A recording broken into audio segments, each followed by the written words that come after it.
And really, He's such a good this is just psycho. a guy trying to get a pretty girl's attention the only way he knows how. He just wants a friend. Yeah, He just chloroforming wants her a and chaining her friend. to a table. And then he's like super surprised about why she's not thrilled that he Yeah, changed her out of her clothing into a very revealing white dress, yeah, and chained her to a table. Like, where's the thank you? yeah, exactly. Yeah, most people see Psycho. I say someone who is thinking outside the box He's trying so hard. because the dating pool is very hard. Public service announcement. Please don't kidnap anybody and chain them to a table if you want to date them.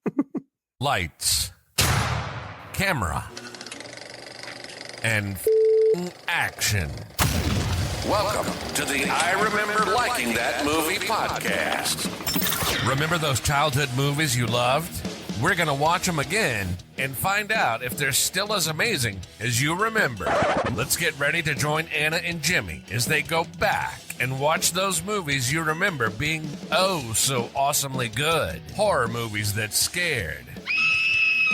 Comedy movies that dared. Damn! And action movies so preposterously ludicrous that they defied the laws of common sense. Now, here's your hosts, Anna Santos and Jimmy Coates.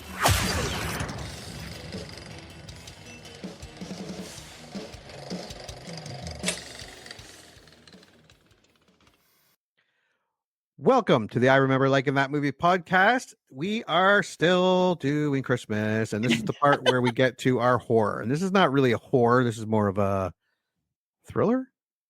Yeah, it's thriller horror with elements. horror elements. I'd say Yeah. thriller with horror elements. And it's kind of Christmassy. It's P2 with Wes Bentley. Yes. And oh shit, what's her name? Rachel Nichols. Is that That's who you're it. thinking of? Yeah, Rachel Nichols. They're really the only two in this movie. I know there's like some Oh. people at the beginning and maybe at the end, but it's really these two. Yes. Yeah. So what do you remember about P2? I remember accidentally finding this movie. I think it was on Prime. And I was literally just like scrolling through. It was probably about 5 years ago, maybe 6. And I was like, oh, I've never seen this movie before. And I watched it and I was into it. Like, I was super into it because I was like, oh, okay, she's being chased through a parking garage. Every woman's nightmare.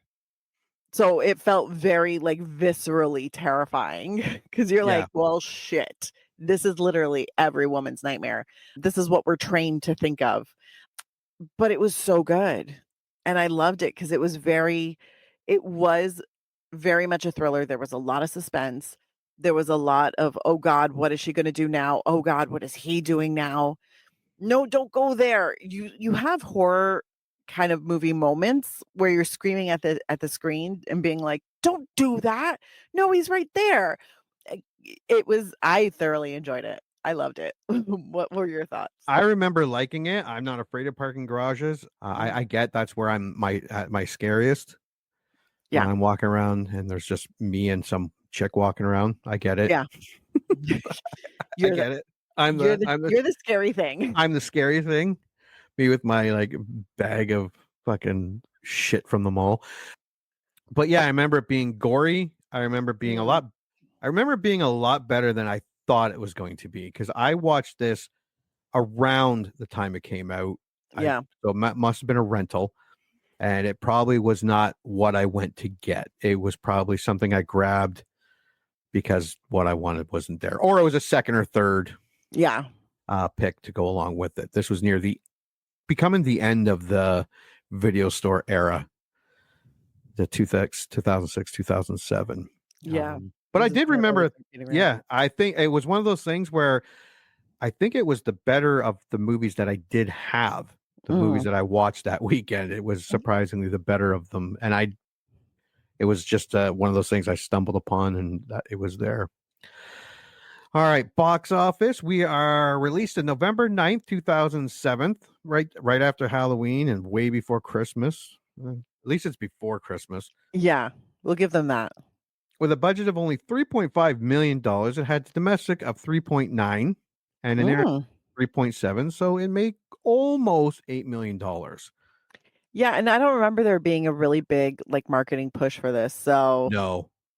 they No. made money off of this. They made money probably here, and they probably made even more money when it went to rental and Yeah. DVDs. Yeah. So I'm guessing it was profitable. Not huge, but profit's a No. profit. It opened in 2,131 theaters and in 9th place behind B Movie, Okay.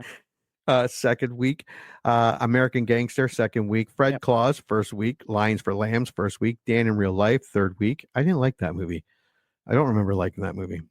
Saw 4, third week, The Game Plan, 7th week, and 30 Days of Night, one of our favorites. Oh, 30 Days of Night. The following weekend, it dropped to 17th. Then the 42nd, then up to 41, then down to 60th, and then to 74th.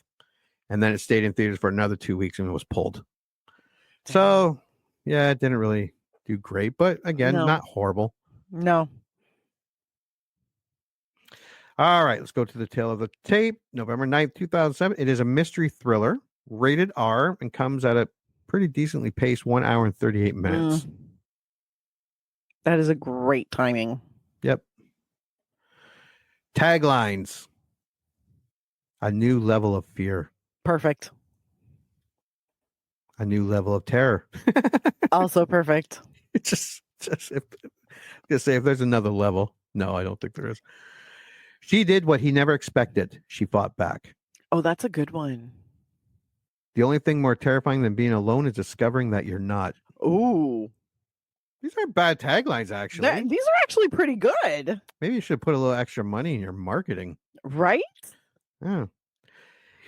Synopsis: Angela, Rachel Nichols, is working late on Christmas Eve. When she finally decides to leave, she goes down to the parking garage to get her car, but it won't start. Thomas, Wes Bentley, the garage's security guard, offers to help. He also invites Angela to dinner, but she refuses. It's kind of creepy. Thomas, crazed, knocks her out. She wakes up in Thomas's office, chained to a chair and in different clothes. Now Angela must fight for her life in order to escape from the garage. Yep. And here is the original poster. It's just the only thing worse than more terrifying than being alone is discovering that you're not. P2 in the middle, and then it's, what is that? The pillar. She's hiding behind it, and then there's a dark figure with a flashlight, obviously looking for her, and then a new level of fear, and then all the movie stuff underneath. That's not a bad poster, actually. I like it. It actually has very much like a dime store novel kind of vibe. Yeah. Like, I like that. It almost looks as if it was drawn. Yeah. Yeah. Yeah. All right. Rotten Tomatoes. Strap in. 69 critic reviews, comes in at 35%. Wow. 50,000 audience reviews, comes in at 36%. So pretty close here. Wow. Critic consensus: P2 is full of gore but low on suspense. Featuring a cat and mouse plot has been done many times before. We're not asking them to reinvent the wheel. I hate how every reviewer wants something new and original. How many new and original things do you think we're able to do? Look, if those reviewers have repeated a breakfast, they are not new and original either. So they need to stop expecting that from everybody else. Mm-hmm. All right, let's start with the positive. You may begin. The last 30 minutes of this film is so gripping and so exciting. Emma Wolf, Spooky Astronaut, 6.5 out of 10. Attempts to do for parking garages what Psycho did for showers. Mike Massey, Gone with the Twins, 6 for 10. I don't think parking garages need to do anything to be creepy. I think correct. But also, Mike Massey does not realize that parking garages are more terrifying for women than showers ever were. Yeah. Especially when you're at home, you don't really think of Nobody, but every parking garage a woman walks into, we're all like, is this the one I get kidnapped in? Yeah. And where I'm like, where the fuck did I park? That's That's our second thought. That's our second thought. Was that you or me? I think this might be me. Okay. Such a fun, over-the-top, woman in peril horror movie that even the worst aspects of it complement the experience. Felix Vasquez Jr., Cinema Craze, 3.5 out of 5. Wes Bentley may be a tad over the top as a sociopathic parking attendant, but the paces he puts his victim through are cleverly thought out, one impossibility accepted, and continually ratchet up the tension. Laura Clifford, Reeling Reviews, B-. Swift and stealthy P2 is a canny exploitation of one of the urban woman's greatest fears, the after-hours parking garage. Jeanette Katsoulis, New York Times, 4 out of 5. Jeanette gets it. Yep. An efficient scare package that breaks no new ground, but gets a job done. Maitland McDonald, Film Journal International. It sounds like a formula slasher film, but it's actually done well. Roger Ebert, Chicago Sun-Times, 3 out of 4. There's a low-graded movie, and Roger Ebert's actually on the opposite end of the masses. Rotten. I'll go first. Unscary, uninteresting tosh from people who should know better. Dan Jolin, Empire Magazine, 1 out of 5. About as basic and unmemorable as a horror flick gets. Scott Weinberg, Fear Net, 2 out of 5. Has a central setup that only holds water if we assume that the victim has recently escaped from a home for the terminally bewildered. Ken Hankey, Mountain Express, 1.5 out of 5. Ken, I appreciate your wordplay, but the fuck? This is one of those thrillers where the person on screen is often the only person in the theater who can't guess what'll happen next. Kyle Smith, New York Post, 1 out of 4. The only scary part about this is that someone out there might actually love it. Chris Farnsworth, E! Online, F. Fuck you, Chris. Like a driver lost in a parking garage, this awful splatter fest spends its time going in circles, accomplishing nothing. Sean P. Means, Salt Lake Tribune, 0 out of 4. Damn, Sean. Wow. All right, IMDb. With 37,000 user ratings, it comes in a much higher 5.9 out of 10. And for a horror movie, 5.9 is not bad. That's actually pretty impressive for a horror movie. So I'm like, oh, this is actually pretty good. Yeah, we've watched 3.2s and 4.1s. Yeah, so 5.9s. You may go first. A holiday movie that you shouldn't take your kids to. 10 out of 10, Tom. What the fuck are you showing your kids? Watch out in those parking decks. 9 out of 10, The Drayton Sawyer. So not only a review, good advice a warning. too. Engrossing psycho thriller that never lets up. 8 out of 10, Rob Follower. I mean, his name's Rob, or he just follows Rob's? Maybe he just follows Rob's. Yeah. More violent and bloody than I thought it would be. 7 out of 10, Matt Layden. That's not a bad thing either. Yeah, true. Tom and Jerry. 6 out of 10, Howling at the Moon reviews. Decent horror movie spoilt by feminist ending. Oh, Jesus. 5 out of 10, Katharina Sweden. And it's a girl. I'm so curious. I don't remember the exact ending. No. So now I'm like, what? Why? Okay, are you mad that she survived? Yeah, I was like, what? Like, the bitch survived. This sucks. Stupid feminist. P2, a new level of mediocrity. Wow, my English is not so good today. 4 out of 10, Johnny Numb. Johnny Numb. Didn't expect much, got even less. 3 out of 10, Lotus Chief. Damn. You ruined Christmas. 2 out of 10, Okie Forever. With a runner-up, more like P.U., Skay Baltimore. I love it when they use the title of the movie in their review. I know. OMG. Was this supposed to be a horror? 1 out of 10. Mr. Pink 121. All right. Well. Oh, crap. Oh, no. I had it and then I lost it. There it is.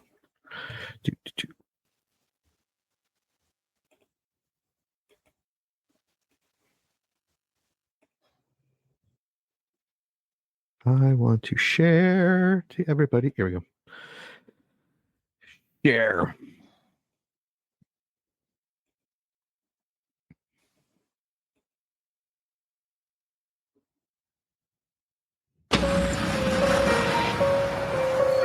Hi, Mom. You're not going to believe what happened. Angela, are you calling me from work? Believe me, I can't wait to get out of here and see you guys. Please don't be any later. I promise, I won't.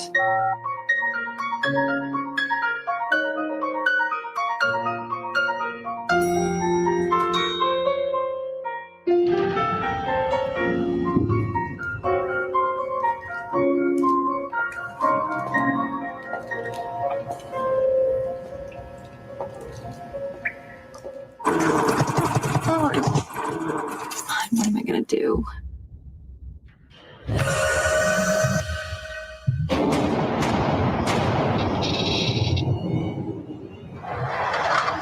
No. Still in here, wait!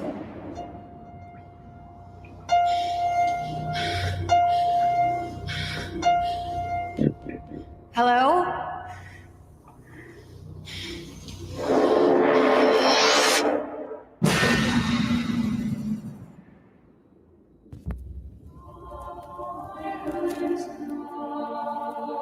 Angela, you okay? I didn't mean to scare you. What happened to my clothes? Yeah. What do you want? I've seen you drive out of here so many times. It's strange being with you. It's great, actually.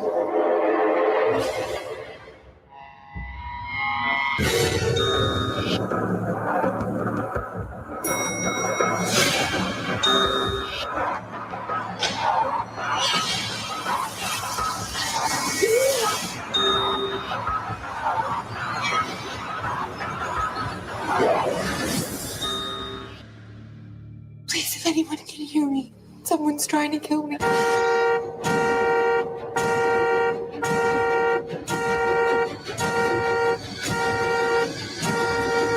Merry Christmas.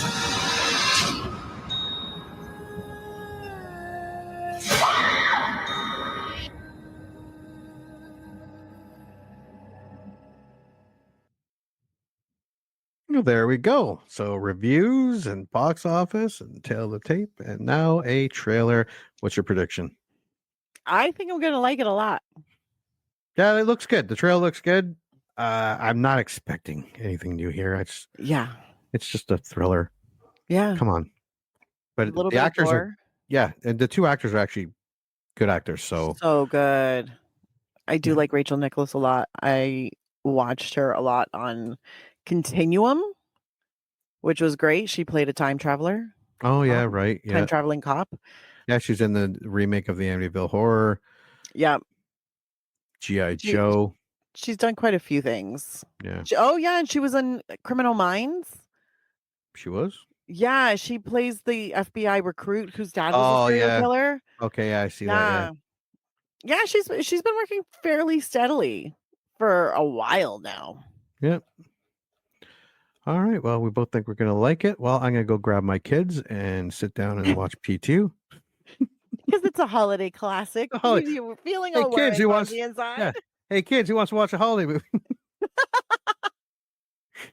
All right, we are going to go watch P2 from 2007, and when we come back, we are going to review it. You heard them. Movie time. Let's all go to the lobby and get ourselves a treat, and then watch a classic kick-ass movie from whenever the one we're about to watch was made.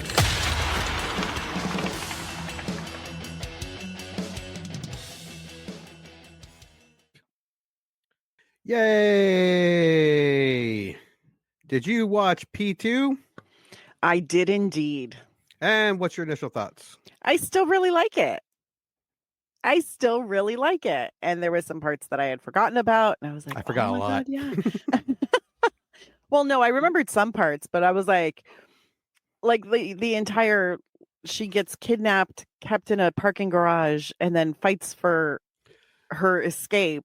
That one I remember. I remembered that. And then I Yeah. was like, oh right, that happens. Oh right. Oh, she was so smart for that. So yeah, there was a lot of that. And I was pleasantly surprised. Yeah, I forgot. I did forget quite a bit of it. I forgot like the guy in the lower parking lot. I forgot about the other security guy. I forgot a ton. I kind of like you. I remembered the kidnapping and all that stuff. But yeah. I liked it. I can see myself watching this again, especially if you watch Krampus or Black Christmas for the umpteenth time. and you want something a little different. Rachel Nichols and Wes Bentley were great. Wes Bentley is the ultimate creeper. Yeah, he's pretty good. He's I do so like good him. at it. Yeah. Something, yeah, he has that look. He really, like, every time throughout this movie, there was a smile he would do where I was like, if I saw you in an elevator with that smile, I'd be like, nah, man, it's cool. I'm going to get the next one. Yeah. Yeah.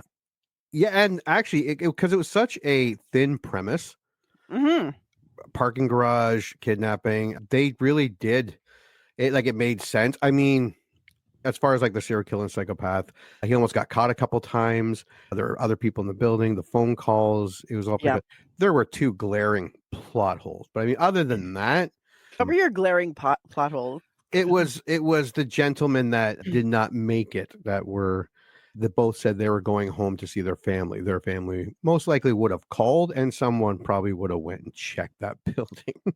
Well, and it's especially when someone got there and no one came to the door. The security guy didn't come to the door. Well, yeah. First of all, that was her first like tip off. Like, Carl is fully missing, and she's just like, "I'm locked in the building." Really? Oh my God! Somebody's actually calling you. Who uses a phone? Telemarketers. It's okay. I have a phone down here too, but I turned off the ringer. Yeah, but I can't get the answering machine to be silent. Because we need a manual answering machine for my dad, but I can't get that to be silent. So I'm like, God damn it. So I keep hoping that nobody calls and leaves a message. Anyways, my point is, Carl's family probably should have, but he makes a comment about how they're closing the building for 3 days. But he also says, hopefully I can make it home in time to see the kids open their presents. So he, chances are, was on an overnight shift. Yeah. Now, Jim, I don't know how shitty of a husband he was. But his wife should have been calling somebody. Yeah. Multiple times. Yeah. To be like, where's my husband? Where did he go? I just don't like him. I don't think his wife likes him very much. I'm just saying. And it was not as gory as the reviews made it out to be. Like, I'm sure in 2007, but by this time, I think Saw 4 was out. They were way more gory than this. Hostel was out. That was more. Yeah. But, I mean, the gore that was in this movie was very well done. I have a theory about why they thought it was gorier. Because the majority of the gore was caused by a woman. Therefore, maybe. It makes them even more uncomfortable. Because when a man does it, our subconscious is like, well, of course. Yeah. But when a woman does it, it's over the top. And I'm like, no, man, we're just as violent as men. Yeah. We just have better control of our emotions. Yeah. Well, yeah. But we'll still like poke you in the eye. It's debatable. All right, let's go over Are this you movie. dead yet? Are you dead yet? Your wife has incredible control of her emotions. Yeah, that's true. All right. The plot is simple, and they, like I said, they stretched it out, and it plays out surprisingly well. So here we go. Angela Bridges is a young and beautiful businesswoman who works in a midtown Manhattan office block and gets stuck working late on Christmas Eve. Yeah, there's no way I'd be telling whoever was on the other end to kiss my ass. Like, I would have taken the day off. Yeah. I would have taken the day off. I wouldn't have been in the office for that phone call. So now, if you're downtown Manhattan, she's probably making a shitload of money. Maybe I would. Here's my issue. The fact that she drove her own car. Yeah. I'm like, no, if you work in Manhattan, and I'm assuming live in Manhattan, there is no way that you would have, because at one point in the parking garage, the sign is up there that says monthly customers only. So I'm like, she drives to work every day in Manhattan. Yeah. That's a logical fallacy. I'm like, this does not make sense. But I mean, she kind of needed a car because how else are you going to get into the parking garage? Yeah. Yeah. Yeah, exactly. Yeah, they had to. We also get to see the assistant. She's being sent home early. We get the guy coming in apologizing for something sexual obvious. Been there. No. You had a guy come into your office and apologize for touching you inappropriately? All the time. So weird. So many women have been in the same situation. And she's like, it's fine. Leave me alone. I got shit to do. I want to get out of here. And then we have the security guard getting scared because he thought the floor was empty. The couple arguing in the elevator about Broad's family. No, I really have been there. Been there. Now, this is before leaving to attend a family party. When she reaches the second underground parking level, P2, Beneath the office block, she discovers that her car will not start. After receiving assistance from a socially awkward security guard named Thomas Barclay and turning down his offer to spend Christmas with him, which he says was a joke. That's what they all say when they see the no is coming. Yeah. And he's quite smart. And if you're going to be a sociopath or a full-out psychopath, kids, make them feel like this is their idea. Because he's like, I could try to jumpstart your car, or you can get a cab. It's up to you. So it doesn't work. She's pissed. He's like, I was only trying to help. She calls for a taxi and waits in the lobby. When the taxi arrives, she discovers she is locked in the lobby and runs back into the garage. The taxi leaves without her, and the lights shut down. I'd like to point out that this is, if you've ever worked in an office building that has revolving doors, this is a fire hazard. There's always a door that you can push open from the inside that's not locked. So there's a lot of plot holes in this movie. There's a lot of like, this is one of those movies where you're just kind of like, we're going to pretend that there's not a door right next to that revolving door that has a little push to open panel. We're going to pretend that's not a thing. Yeah. Also, they shot in the building. It was either this building or a sister building that I used to work in. Because I was like, oh. Well, I noticed the guy going down the elevator I think the guy this guy from Kim Convenience. Mm-hmm. Kim's Convenience, yeah. That is Kim's Convenience. I say Kim's Convenience like that's his name. Yeah. But he is one of those actors that you have seen. Oh yeah, he's been in everything from The Mandalorian. So many things. Yeah. Same thing with Carl, the security guard. We've seen him in everything. Yeah. The man has had a very prolific career. Like everything. And then I looked him up because I was like, I know I've seen him like since I was a kid. And so many of his credits were either things that I watched as a kid, like Friday the 13th, the series. But he was also a voice on X-Men, and he was on Highlander, the series. Yeah. So, I mean, there are a lot of familiar faces. I just wanted to throw that out there because the two faces you see for the majority of this movie are just Wes Bentley and Rachel Nichols. Yeah. Who are great. But like the other actors who just make little cameos are fantastic and also very talented. So the lights are out. Angela, guided by the light on her cell phone, wanders around the deserted parking lot. Thomas, who is revealed to be psychopathic, drugs her with chloroform and takes her to his office. I like this because great shot of him appearing behind her. Yes, that was a great shot, and he does look creepy. It's so creepy. I would have yelped, like a high pitch yelp. And realistically, or more realistically, trying to do the chloroform on her because it takes a while to knock someone out. Yeah, it takes like 5 minutes.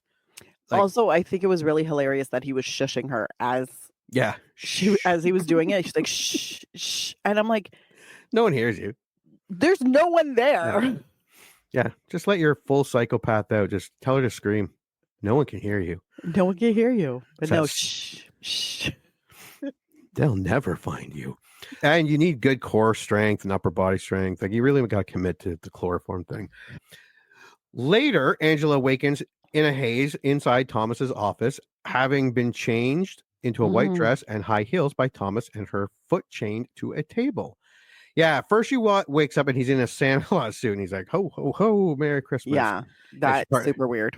Yeah, and she passes out again.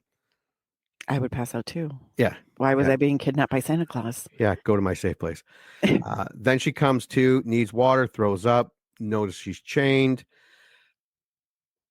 That's actually something I like because with chloroform, you do get sick 9 times out of 10. Like if they give you enough chloroform to knock you out, you will get sick afterwards. So it was nice to see that just like I'm going to be sick. And then there is throw up. Yeah, it's gross. Yeah, it was super gross. That's when you unchain her and go, oh, you can go now. You ruined the magic. Thomas is cool with the magic being ruined. Because, yeah, he didn't mind. He didn't mind. He just pretended like it didn't happen. Yeah. Oh, yeah. It was amazing. And really, this is just a guy trying to get a pretty girl's attention the only way he knows how. He just wants a friend. Yeah. Chloroforming her and chaining her to a table. And then he's like super surprised about why she's not thrilled that he changed her out of her clothing into a very revealing white dress. Yeah. And chained her to a table. Like, where's the thank you? Yeah, exactly. Yeah, most people see Psycho. I say someone who is thinking outside the box. He's trying so hard. Because the dating pool is very hard. Public service announcement. Please don't kidnap anybody and chain them to a table if you want to date them. Don't do that. Just don't. Yeah, don't do that. Okay. Also, chloroform bad. Yeah. You'll never. And if you have to drug someone out. Yeah. If you have to drug someone for them to hang out, don't hang out with them. Yeah. Move on. Yeah, they might not be for you. Yeah, just a thought. Thomas tells her that he loves her despite her many sins, having obsessively watched and recorded her for some time through a CCTV in the office block. I was a security guard a long time ago. I didn't stalk anyone. I mostly slept. Good for you. Yeah, they had to bring me in, and they had a side-by-side video of me sitting on the chair with my feet up while crimes were going on during my shift. That's fucking Not amazing. one movement. My feet were just sleeping. Wasn't any, and it wasn't. I was a horrible security guard, but it wasn't anyone in danger or someone needed to be or was. No, it was just like shoplifting and stuff. It was on a college campus on the outside. Oh, like that when you're driving and that thing comes down to let people. Yeah. Arm. Oh yeah, they ripped that right off and drove through. They were drunk and. There's me sleeping. The only security guards I know is from when I've worked in malls. And they're pretty much of two camps. They're the ones who are like the decent security guards who just kind of roam around, talk to the people, and yeah, it's a job. Usher the people out. And then there are the other ones who didn't pass the psych eval to get into the police academy. Yeah, the psychopaths. Yeah, this guy. This guy, perfect example of it. I'm not. Oh God, I'm never going to be able to go into a mall again. Despite Angela's pleas and threats, Thomas continues to hold her against her will, even forcing her to call her family and lie about an illness so that no one will come looking for her. Angela tries to escape, but cannot due to Thomas's Rottweiler named Rocky, and is also confined to handcuffs by Thomas. If you thought like to yourself, like this guy's going to kill me eventually, wouldn't you just say fuck it and just yell into the phone? You could, but you will die immediately. Yeah, and everybody always has that. You've got one more minute. That's one more minute you can get out of it. It's true. As long as you can keep fighting, there's always a chance that you can get out. You ever see those movies? And I'm sure it really happened in real life where mobsters or in the war movies where they make them dig their own grave. Yes. Because I'd be like, fuck that. No, you can shoot me and you dig my fucking grave. Piece of shit. As they shoot me. You would do that. See, I'd be like, I'm not digging my own grave. If you want to kill me. Like, but I'm not. But doing I guess you think, you know labor. what? I could start digging. Yeah, exactly. That would be my thing. I'm not doing manual labor if you're just going to kill me afterwards. Yeah. Why? Kill me now. My last thought. If I wanted to dig out holes, of breath and sweating. If I wanted to dig holes, I would have joined the union. I don't want to dig holes. No. So anyways, but yeah, no, it's one of those. Also, he had a lot of information about her family. Yeah. Like names of people and things. So I can assume that she'd be like, well, shit. Is he going to go after them? And that's always a concern that women have. This is also like a woman's worst nightmare. This is why we're all like, oh God, parking garage. Because we're terrified of things like this happening. Usually it's not this elaborate. No. But yeah, I can understand why she didn't just scream into the phone. But I had that thought where I was like, give them a hint. And then I was like, well, shit. Yeah. You've skipped so many family events that they're like, makes sense. Angela's just being Angela. Yeah. She said that last time that she wasn't feeling well. Oh my God, girl. Do better. Taking Angela to another level of the parking lot, Thomas reveals her co-worker, Jim Harper. This is the guy that apologized for sexually assaulting her in the elevator. But he didn't use those words. He made a mistake. Yeah, it was a mistake. Yeah. Too much alcohol. It's been a hard year because his wife just had a baby a year ago. Fucking dickhead. Yeah. Now she's fat. I feel, honestly, I'm not overly sad about Jim.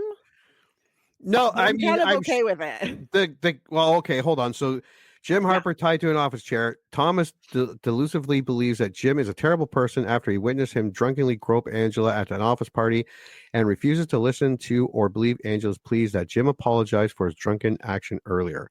Thomas instructs Angela to get back at Jim by hitting him with the flashlight, but ultimately beats Jim himself and then sadistically rams him into the wall with a car multiple times, killing him.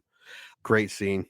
So, I'm like, oh, fuck. Oh, Jesus Christ. Oh, fucking stop hitting him. honestly, I had to close my eyes a couple times because I Fucking was like, die "Oh!" already, dude. I was sitting there and I was like, really? 3 hits? Yeah. Like the first And he got the after shit beating beat him? out of him with the crowbar or the flashlight. It was the flashlight. It's one of flashlight. those like law enforcement big one, flashlights. yeah. So it's the long, heavy ones. Yeah. Big And D he just, batteries like in it. Yeah. So he just like beats on him in his head, like, and he's bloody and terrible. And then he gets behind the wheel of the car and then like rams it, like takes it for a drive, then pulls back, then rams into him. And then he lets him kind of fall and then rams into him again. And then the third time that he rams into him and they pull back, you see Jim and the state that he's in. His whole ass sternum was out. And I was like, oh boy. Yeah, he needed more than an Advil. Yeah. Yeah, his head was split There right open. are not enough band-aids in the world Yeah, he to was put fucked Jim back up. together again. No. But during this jaunty trip, I guess, Angela manages to get herself kind of free. Yeah. Like unlocks the car door, manages to get the door open, and she runs a little bit. And we're proud of her. Yeah. Admits the murder. There we go. Angela is able to escape barefoot after ditching her high heels. Yeah, if you're ever kidnapped, don't just get rid of your high heels. Get rid of the high heels. Yeah, you don't need them. It's not worth it. It's not worth it. Even if they're don't sprain really an nice ankle. high heels. It'll hurt your heart a little bit and you'll cry a little bit, and that's okay. If you survive, you can go back and try to find them. You can, or you can just buy yourself a whole new I survived being kidnapped heels. And I mean, you treat those are yourself. You would deserve it. 100%. While Thomas hides the evidence, Angela finds a safe place to hide and manages to get her handcuffed hands in front of her. She rushes back to Thomas' office to retrieve her cell phone, finding key cards and a spot near the locked gate that has reception. But after dialing 911, she drops her phone on the other side of the gate. What I liked about this movie is, are you kidding me? One of our kids don't have cell phones, and we taught them how to use a regular phone. Oh, see, there's your first problem. Which was, it took a bit for them to like, what do I have to do? And then, so now I think, it's a Friday night. Now they're friends. Yeah, it's Friday night at 7:30. But I like this because, like, that's something that would probably happen because she was trying to put it out as far as she could, and the phone slipped out of her hand. It was, I don't want to say completely realistic, but it was fairly realistic. Fairly, because she's not getting any service in the parking garage, which in the 2000s was very, very prevalent. Yeah. Like the minute you got underground anything, your service was shot. Yeah. So sometimes she's like, spots like in like a Walmart or a Costco or 100%. I had to switch providers because in my basement, I had worse reception with one provider versus another in my house basement. And I'm like, I got to switch over because at least I can answer phone calls on, sadly, the other one. Yeah. But anywho, so she puts her hand out and it was great. And then it falls and she has that moment of desperation and she tries to get back in there. And then what I think is the grossest part of this entire movie, her nail catches on the concrete on the ramp. Oh, yeah, because she's trying to, and that's something, again, because you would be so terrified, you would try to. Yeah, because she's trying to do it quietly and she's trying to like not make too much noise or move too much and then all of a sudden the nail catches and you're just like, yeah, it looked like that hurt. And this is when she's screaming for help, wasn't it? And then the homeless person just starts screaming, repeating everything she's saying. Yeah. Which also very on brand for downtown Toronto. So I was like, oh, it feels like home. Yeah, I'm pretty sure any downtown big city. Yeah. Homeless. Yeah. Crazy people. She uses a key card to get to the elevators with Thomas right behind her. While in the elevator, Angela calls for help from the panel of the elevator. She hears a voice that appears to be an operator, but later turns out to be Thomas. That was funny too. Not funny, but I mean. Well, yeah, she thinks she's finally getting help. And then all of a sudden, just call 911. And he's like, no. Yeah, no. I You're don't like, think so. Jesus. And then she figures out it's Thomas. And she's Yeah. like, she kind of has a mini breakdown, which I'm like, girl, valid. Yeah. You have that break. You deserve it. You're locked in. You're pretty much safe in an elevator. Cry it out, girl. Yeah. Thomas, who flushes her out by flooding the elevator with a fire hose from the higher floor. Amidst the flooding, the body of Carl Donson, another security guard, drops down and hits her. So we find out what happened to Carl. Poor Carl got killed. Yes. And it's hidden in the elevator. But I like that she was like dedicated to staying in that elevator. She tells him, I am not leaving this elevator. I am staying here forever. Yep. And he starts flooding it. And she's still like, nope, I am not leaving. I don't care if I drown. I don't care if I freeze to death. I'm staying. Like, she's just like not moving at all. She's like, this is it. And then Carl pretty much falls on top of her. And then when she sees Carl, she's like, oh no, Carl. Poor Carl. And that's when she gets out of the elevator to see if she can give Carl help. I don't know if Carl is dead. I want him to not be dead. Yeah, and I don't think they don't confirm he lives or not. No. And it kind of annoys me. This is my one and only gripe. So if the writer of this movie could please contact us, does Carl live? Yeah, or do a director's cut with Carl going home to his family at the end. Yeah, or them like coming to the hospital and being like, Carl, are you okay? Just give me something. He's like, no, bitch, I'm not okay. I almost got killed and drowned in a fucking elevator. Give me some eggnog. While hiding in the parking lot, Angela is tormented by Thomas, who plays Elvis Presley's Blue Christmas over the intercom.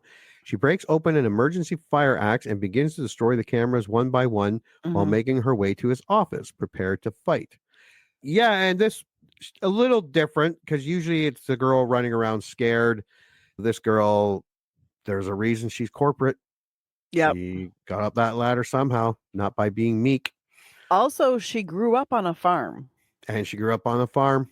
And if you know anybody that grew up on a farm, they will fuck you up.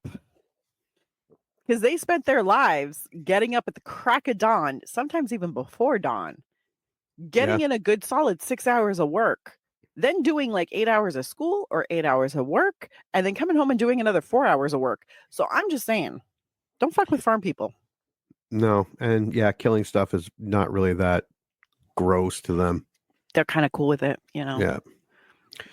On entering, she finds a video playing of Thomas himself molesting her body while she is drugged, enraging her.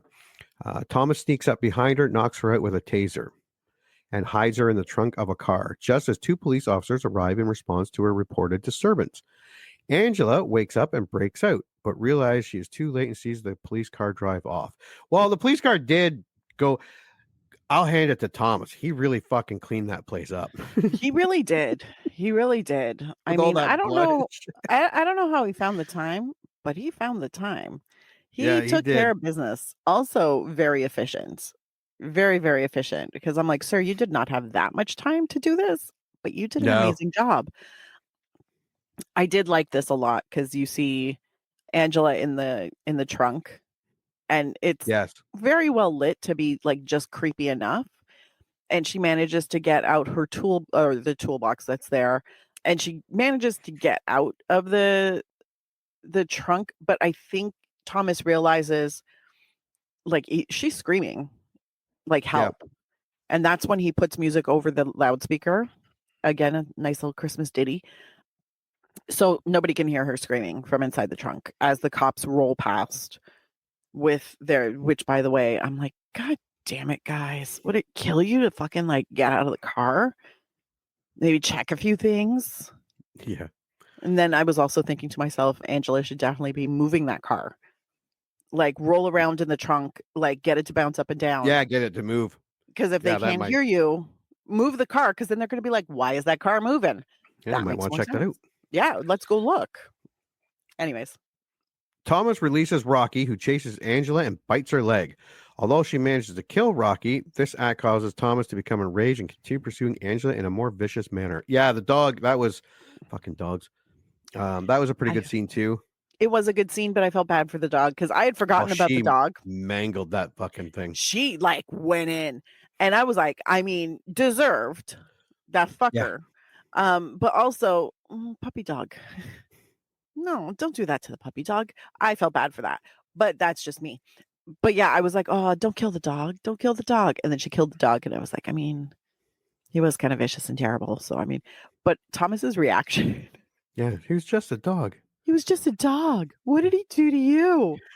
Yeah, try to kill her. Eat her. What? You literally sicked him on her. Like, she was defending her. And then those were the moments where you're like, Thomas is bad shit. Like, he's fully bad shit. Yeah, he's nuts. Yeah. Thomas releases. Oh, whoops. Vicious manner. Angela finds keys in a car rental office and tries to escape by car, but is sideswiped by Thomas in another vehicle, leading to a game of chicken, which Angela wins. However, in the heat of the chase, she flips the vehicle. Thomas opens the door, and Angela, unconscious, manages. Pretending to be unconscious. I think pretending to be unconscious. And stabs him in the eye. Yeah, man. And then begins choking with it. Yeah, they show it. Yeah. Everyone listening, if you don't remember, they show that thing going right into his eye. Right. Like they did a close up. Fucking painful. It looked painful and kind of gross because I was like, ew. But one thing that this lovely summary has skipped over is the kind of cat and mouse thing because she gets into the rental office. She dials 911 and she's on hold, which, by the way, is something that happens and it's super great. But anyways, and then she's trying to use like letter openers and things to undo the cuffs, which, by the way, she still can't do. She still has the cuffs. But then Thomas figures out that she's there. Like he hears about the dog. He screams. He follows her into the rental office because she leaves a bloody handprint on the door. And he kind of follows the trail of blood towards the back. And she leaves a false trail by ripping off a piece of her dress and putting it in the door. So he thinks she's in that closet when really she's in the other one. And then she sprays him in the face with something. We don't know what. But she sprays him in the face with something. And then she goes and runs out and finds a car from one of the keys in the handful of keys that she grabbed before she left the office. And I was like, good for you, girl. Good for you. Blind that bastard. He didn't end up blind, but he ended up very uncomfortable, which I'm okay with. Yeah. And she chokes him with her handcuffs while denouncing Thomas for his sadistic actions. She takes his keys to free herself, cuffs him to the car just before he comes to, and begins to leave while taking his taser. Thomas, now powerless and trapped, desperately starts pleading with her, revealing he's always alone, but ultimately insults her in anger when Angela doesn't respond to his pleas.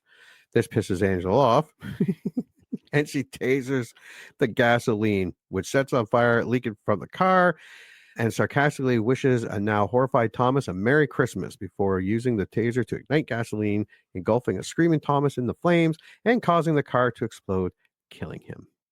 So satisfying. Two things I'd like to highlight. One, when she's choking him out, she's like, come on, Thomas, let me help you. Yeah. Let me help you. I just want to help you. Let me help you. And I was like, yes, do it. And then, God, what was the other thing I wanted to highlight? I don't know. I got really the choking was my favorite. Oh, what causes her to turn around? Because she was fully willing just to walk away. Yeah. She was ready to just get the fuck out. Yeah. And then he calls her a cunt. Yeah. And she's like, the fuck you say? And then she turns around and I was like, I mean, valid. How you gonna talk about someone like that when you're chained to a car surrounded by gasoline and you've terrorized this woman for hours? Yeah. Buddy, keep your mouth shut. Maybe you live. Well, yeah, he would have been alive for the police to come and take him if he had just kept his mouth shut. But nah, he got to run it and still act like he's in charge of things. You're not, bitch. Finally free, Angela, who is now wet, bloody, and injured, opens the garage gate and limps out into a cold and desolate Manhattan Christmas morning, just as the fire department, paramedics, and police can be heard arriving. Mm-hmm. And that is our movie. And we don't know what happened to Carl. Well, we don't know what happens to Carl. We're assuming Thomas is now dead. He did stop screaming at some point. Yeah, he looked. That was a pretty big fire, and Yeah, he was completely engulfed. But it's funny because as they went dark for the credits, just before the credits start, you hear someone say, "Ma'am, are you okay?" And you're like, "Oh," because I was like, "Why are they?" I think they start driving past her, and I was like, "You're not gonna pull over and just be like, yo." She's probably something seems barefoot, wrong. walking in the winter, covered in blood, wearing a short white dress. Yeah, and soaking wet. It might be. You should probably like pull over and be like, "Yo, you okay?" Oh, look, another And they crazy. do. All right, that is our movie. What was your score for P2? I say buy it, and here's why. While this does take place during Christmas, and there are a lot of Christmas moments, like they talk about the Santa Claus suit, the presents that she's carrying around, which eventually become a hindrance to her, how everybody wants to go home for Christmas morning, and it highlights, that this one super lonely guy kind of jumps off the ship into the crazy lake. It's actually good all year round. Mm-hmm. Like this is just a good standard thriller, and it has just enough gore to make it interesting. While it has plot holes and some things that you're like, that's weird, for the most part it seems logical. There's nothing that's so out of the ordinary or so spectacular that you're like, that could never happen in real life. Everything that happens in this movie has a really good basis in this could really happen. So I think that adds to the level of like kind of suspense and discomfort that people can have while watching this. Mm-hmm. So I think it's a good all year round, like really decent thriller with some pretty decent gore in it. And I was entertained. I still enjoyed watching it like through the entire thing. So I was like, yeah, I could totally watch this again, and I probably will. It was good fun. So I say buy it. Yeah, I liked it too. I would probably say buy it at a discount. Again, it can be watched. It's like Lethal Weapon. It does have Christmas and Die Hard. Yeah. Christmas, but you can watch it anytime. It's not that Christmas centric. I like the gore. There were plot holes, but it was the little things that made sense. Like she couldn't get her handcuffs open. Yes. The 911, the cops coming. It was all the little things that helped make it cool, and that how she fought back. And sometimes it worked, sometimes it didn't. Yeah, I like I said before, especially if you want to wait till Christmas and you've watched Krampus, Black Christmas, all those horror movies one too many times, this is a perfect one to kind of like give those movies a break. No, I liked it. It wasn't my favorite movie. They didn't invent the wheel, but it was well done. It was well acted, and it was fun. Yes, you're right. The gore was very well done. Like when she stabbed his eye, that looked like it hurt. When that dog bit her leg, that looked like it hurt. That guy getting his head bashed in by the car driving, that really looked like it fucking hurt. So yeah, no, I would buy it at a discount. I'll definitely watch it again. It's a fun movie, and like you said, they didn't reinvent the wheel. Like it is pretty standard fare, but there's a certain element of realism to it, which I think lends to the feeling of, suspense that you get when you're watching it, which I think is something that's really important. So you're not just like watching to see how gory it can get, or to see, and it's not fully predictable, because there are times where you're like, oh yeah, she's finally going to get out. And then you're like, oh no, she's not. Well, crap. Okay, but that makes sense why she didn't get out, Yeah. So I enjoyed it, and there were a lot of people, and kinda RIP Jim. I'm not totally sad you died, but I'm kind of sad that it was like overkill. It was overkill. It was a shitty way to go. Cool, oh, yeah, but definitely cool. Like overkill, man. Poor Carl. Yeah, and Carl, what happens to Carl? I need to know. But yeah, no, I think if you're looking for something that's not a super happy Hallmark Christmas movie or like kid centric, but you don't necessarily want to go like you said with the old classics like Black Christmas or Krampus or, Violent Night, although I'm probably going to end up rewatching that this week, then this is a good alternative where it's not so dark, but it's dark enough. Yeah. And we did have our YouTube, we did have a thing here of what we posted if people would buy it. So we had 36% said buy it, cat and mouse thriller on Christmas. 27% said rent it, take a break from Hallmark. 27% said stream it and become even more paranoid. And 9% said skip it. It's Christmas, not Halloween. So 36% said buy it. And so, yeah. Look at that. Thanks, guys, for agreeing with us. Well, 36% of you. The rest of you are stupid. The rent it and stream it people are kind of with us. Yeah. All right. Well, thank you for coming back to 2007 and watching P2. We have one buy it and one buy it at a discount. And until the next movie we remember liking. Congratulations. You just had one of your childhood movie memories vindicated. Or they just eviscerated it. I don't know. This is a generic one-size-fits-all type of ending to the podcast. So thank you for listening, and please join Anna and Jimmy next time for another episode of the I Remember Liking That Movie podcast. If you dare to go back and watch that movie you remember liking,